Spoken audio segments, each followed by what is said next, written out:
Assalamualaikum warahmatullahi wabarakatuh. Perkenalkan, nama saya Muhyiddin Ramadhani dengan NIM J310250199 dari kelas 1D. Di sini saya akan menjelaskan sedikit materi tentang cardiovascular system. Yang pertama ada heart structure and location. Bagaimana struktur dan letak jantung manusia? Jantung manusia sebuah pompa otot vital berukuran kira-kira sebesar kepalan tangan dan berbentuk kerucut. Letaknya berada di tengah rongga dada, tepatnya di mediastinum, diapit di antara paru-paru. Posisinya di belakang tulang dada dan di depan trakea dan kerongkongan memberikan perlindungan. Orientasi jantung menempatkan bagian dasarnya yang lebih lebar ke atas dan ke kanan, sementara bagian puncaknya lebih sempit mengarah ke bawah dan ke kiri, sehingga mengoptimalkan mekanisme pemompaannya. Ukuran dan bentuk seukuran kepalan tangan, berbentuk kerucut. Lokasi rongga dada, mediastinum, di antara paru-paru. Posisi di belakang tulang dada, di depan trakea dan kerongkongan. Orientasi alas menghadap ke atas dan ke kanan, puncak menghadap ke bawah dan ke kiri. Yang kedua ada heart valves. Bagaimana katup jantung berfungsi untuk mengatur aliran darah? Katup jantung sangat penting untuk memastikan aliran darah searah, mencegah aliran balik di dalam jantung.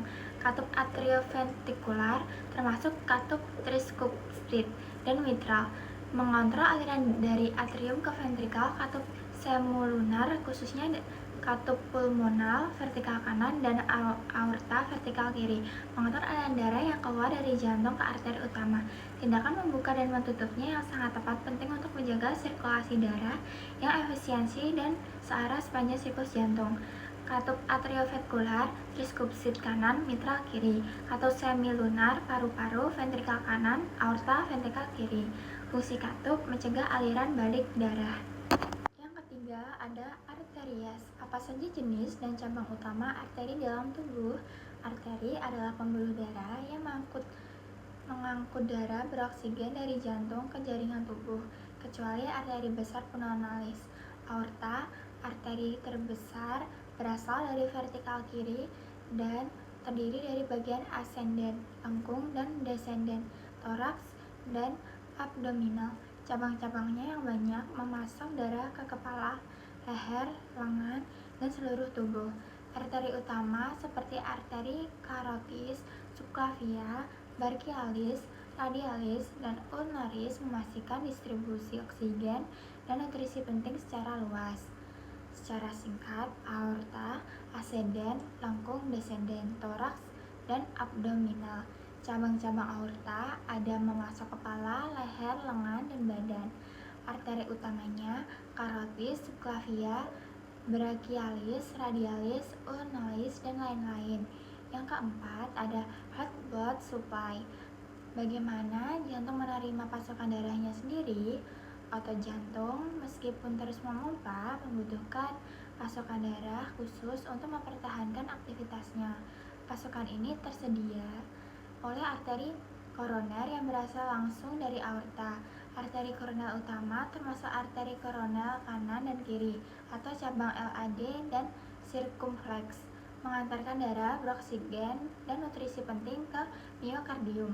Darah yang kekurangan oksigen dari otot jantung kemudian dikumpulkan oleh vena koroner yang mengalir ke sinus koroner sebelum kembali ke atrium kanan. Arteri koroner ada kanan dan kiri atau cabang LAD dan sirkumfleks. Pembuluh darah koroner ada bermuara ke sirkus koroner. Yang kelima ada heart rate regulation conducting system. Bagaimana detak jantung diatur oleh sistem penghantar jantung?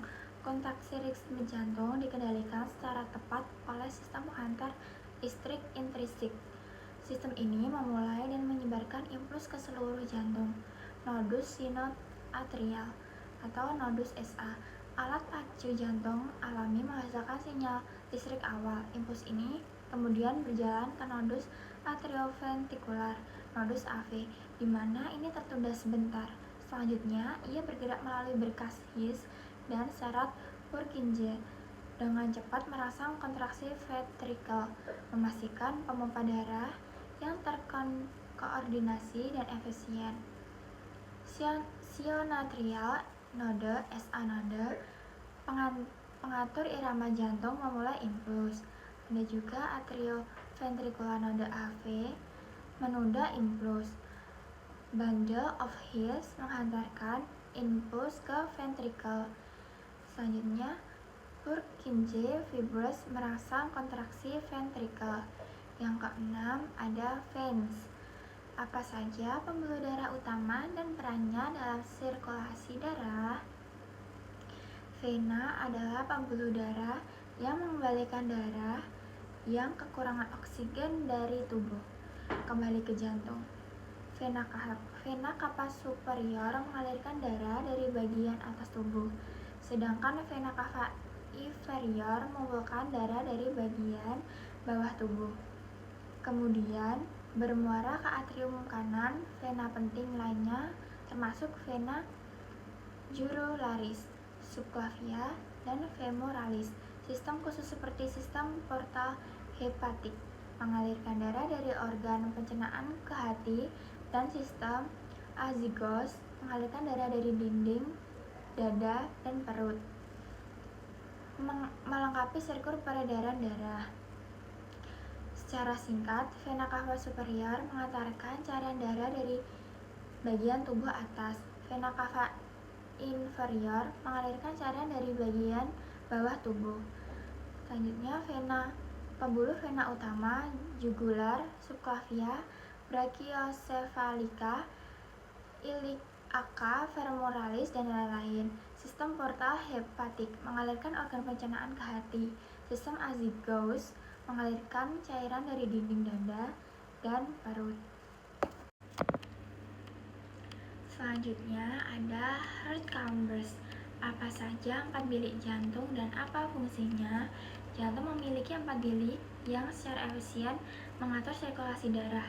Atrium kanan menerima darah yang kekurangan oksigen dari tubuh, kemudian meneruskannya ke ventrikel kanan.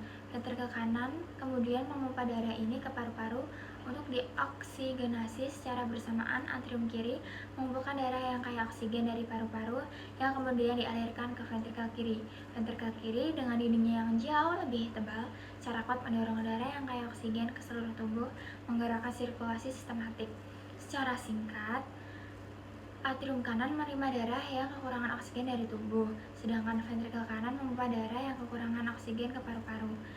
Ada juga atrium kiri menerima darah beroksigen dari paru-paru, sedangkan ventrikel kiri memompa darah beroksigen ke seluruh tubuh atau dinding yang lebih tebal. Selanjutnya, yang terakhir ada heart layers. Lapisan-lapisan apa saja yang membentuk dinding jantung?